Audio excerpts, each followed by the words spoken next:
Student, आप सभी लोगों के हमारे YouTube channel Rathore study point में बहुत बहुत स्वागत है। आज हम लोग डीएलएड के सामान्य ज्ञान के कुछ महत्वपूर्ण ऑब्जेक्टिव क्वेश्चन को लेकर आए हैं। इसका पीडीएफ आपको टेलीग्राम पर और व्हाट्सएप ग्रुप में मिल जाएगा। जो स्टूडेंट टेलीग्राम से नहीं ज्वाइन किए हैं, लिंक डिस्क्रिप्शन में है, वहां से जुड़ सकते हैं। पहला क्वेश्चन है हमारा, यूरोप का मरीज किसे कहा जाता है?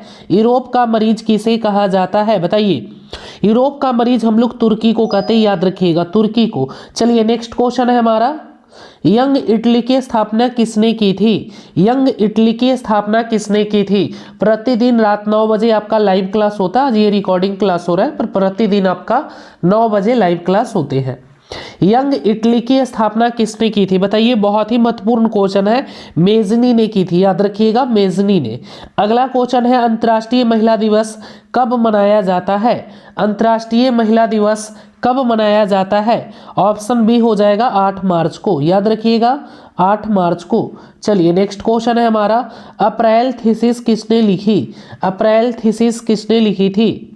ये आपका लेनिन ने लिखा था, याद रखिएगा, काफी महत्वपूर्ण क्वेश्चन है। ये भी आपसे पूछेगा अप्रैल थीसिस किसने लिखी है, तो आपको बताना है लेनिन ने। चलिए नेक्स्ट क्वेश्चन है, सोवियत संघ का विघटन किस वर्ष हुआ? सोवियत संघ का विघटन किस वर्ष हुआ था? तो ये 1991 ईस्वी में हुआ था, याद रखिएगा। ये भी काफी महत्वपूर्ण क्वेश्चन है, एग्जाम में आ सकते हैं।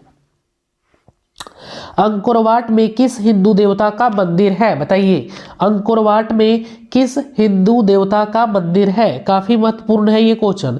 विष्णु, शिव, इंद्र, ब्रह्मा, बताइए। अंकोरवाट का, ये कंबोडिया में है ना, अंकोरवाट में किस हिंदू देवता का मंदिर है? तो ये विष्णु भगवान की मंदिर है, याद रखिएगा। चलिए नेक्स्ट है, गांधी जी को महात्मा की उपाधि किसने दी थी? ये भी काफी मोस्ट वीवीआई क्वेश्चन है। ये क्वेश्चन भी एग्जाम में आ सकता है, आपको लोग एकदम कंप्लीट कर लीजिएगा। इतना जरूर है कि काफी महत्वपूर्ण क्वेश्चन है और इस टाइप का क्वेश्चन आपके एग्जाम में पूछा जाएगा। इसको याद रखिएगा, महात्मा गांधी को महात्मा की उपाधि रविंद्रनाथ टैगोर ने दी थी, रविंद्रनाथ टैगोर ने। काफी मोस्ट वीवीआई क्वेश्चन है, एग्जाम में आ सकता है, मैं बार बार रिपीट कर रहा हूं आपको। पूर्ण स्वराज दिवस कब मनाया गया था? पूर्ण स्वराज दिवस कब मनाया गया था? ये 26 जनवरी 1930 को मनाया गया था, याद रखिएगा। ये भी काफी महत्वपूर्ण क्वेश्चन है आपका। हीराकुंड परियोजना है, हीराकुंड परियोजना है, बताइए। हीराकुंड परियोजना है, ये महानदी पर बना है, याद रखिएगा। हीराकुंड जो परियोजना है ये आपका महानदी पर बना है। अगला क्वेश्चन है, गुरु गोविंद सिंह का जन्म किस नगर में हुआ था? गुरु गोविंद सिंह का जन्म किस नगर में हुआ था? काफी महत्वपूर्ण क्वेश्चन है, गुरु गोविंद सिंह का जन्म किस नगर में हुआ था? गुरु गोविंद सिंह का जन्म किस नगर में हुआ था? पटना साहिबा, पटना में हुआ था, याद रखिएगा। पटना साहिबा कभी जाइएगा तो जरूर देखिएगा, वहां पे इनका बना हुआ है, पटना में ये, ठीक है। इनका नगर, किस नगर में हुआ था इनका जन्म, एक बार फिर से ध्यान दीजिएगा। गुरु गोविंद सिंह का जन्म पटना में हुआ था, काफी महत्वपूर्ण है, आ सकता है। ईस्ट इंडिया कंपनी भारत से अफीम का निर्यात किस देश को करती थी? ईस्ट इंडिया कंपनी जो थी वो भारत से अफीम का निर्यात किस देश को करती थी, बताइए। तो वो कंट्री था चाइना, चीन को। चलिए नेक्स्ट क्वेश्चन है, रूसो किस देश का दार्शनिक था? रूसो किस देश का दार्शनिक था? रूसो आपका फ्रांस का दार्शनिक था, फ्रांस का। चलिए नेक्स्ट क्वेश्चन है हमारा, निम्नलिखित में से कौन नवीकरणीय संसाधन है जिसे पुनः प्राप्त किया जा सकता है? तो ये जल है। चलिए ठीक है, याद रखिएगा, काफी महत्वपूर्ण क्वेश्चन है ये भी। जामनगर तेल शोधक कारखाना किस राज्य में स्थित है? जामनगर तेल शोधक कारखाना किस राज्य में स्थित है? जामनगर तेल शोधक कारखाना किस राज्य में स्थित है?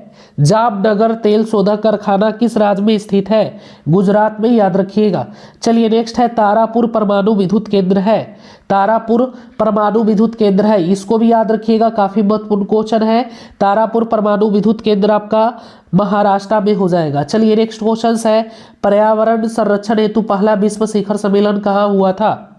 पर्यावरण संरक्षण हेतु पहला विश्व शिखर सम्मेलन कहाँ हुआ था, बताइए। काफी महत्वपूर्ण क्वेश्चन है ये भी।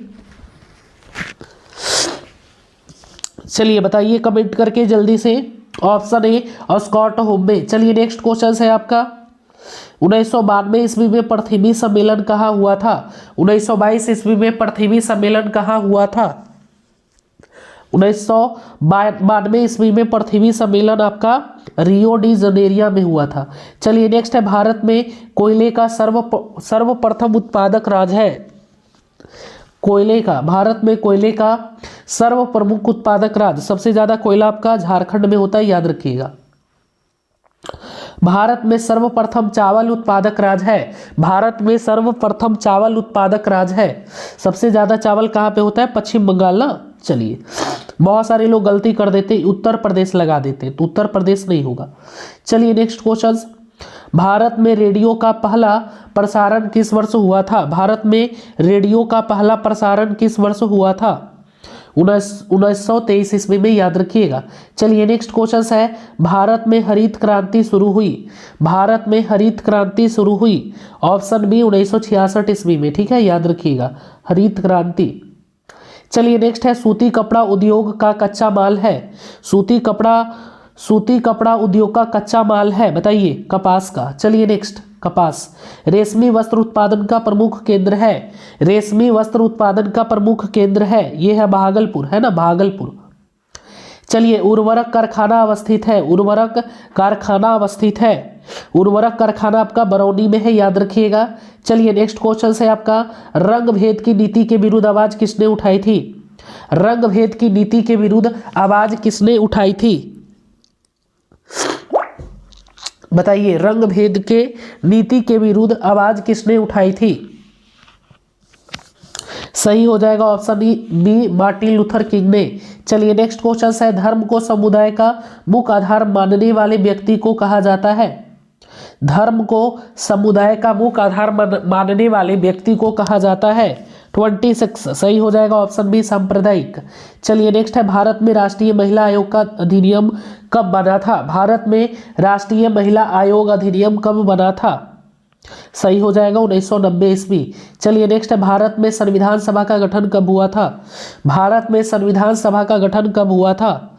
भारत में संविधान सभा का गठन कब हुआ था? चलिए ऑप्शन ए हो जाएगा 1946 ईस्वी में। बहुत ही महत्वपूर्ण है, डीएलएड में ऐसे ही प्रश्न आपका पूछा जाएगा, सारा कंप्लीट कर लीजिए, इसका पीडीएफ आपको टेलीग्राम पे मिल जाएगा। चलिए, तेलंगाना राज्य का गठन कब हुआ था? ये भी काफी महत्वपूर्ण है, तो 2 जून 2014 ईस्वी को। चलिए नेक्स्ट है, चिपको आंदोलन की शुरुआत किस राज्य से हुई? चिपको आंदोलन की शुरुआत किस राज्य से हुई थी? तो ये उत्तराखंड से हुआ था, याद रखिएगा। चलिए नेक्स्ट है, लोकतंत्र का प्राण किसे कहा जाता है? लोकतंत्र का प्राण किसे कहा जाता है? लोकतंत्र का प्राण किसे कहा जाता है? लोकतंत्र का प्राण हम लोग राजनीतिक दल को कहते हैं। चलिए नेक्स्ट, निम्नलिखित में से कौन एक राष्ट्रीय दल है? निम्नलिखित में से कौन एक राष्ट्रीय दल है? तो ये भारतीय जनता पार्टी, बीजेपी।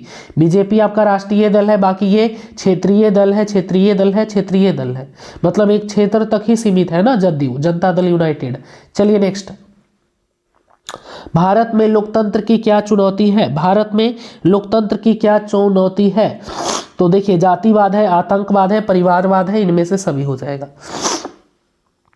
किसने कहा लोकतंत्र जनता का जनता के द्वारा तथा जनता के लिए शासन है? किसने कहा लोकतंत्र जनता का जनता के द्वारा तथा जनता के लिए शासन है? सही हो जाएगा ऑप्शन सी, अब्राहम लिंकन। निम्नलिखित में से कौन सा कदम लोकतांत्रिक सुधार की सूचक है? लोकतांत्रिक सुधार की सूचक है पंचायती राज, याद रखिएगा। भारत का योजना आयोग के अध्यक्ष कौन होता है? भारत के योजना आयोग का अध्यक्ष कौन होता है? तो ये होते हैं भारत के प्रधानमंत्री।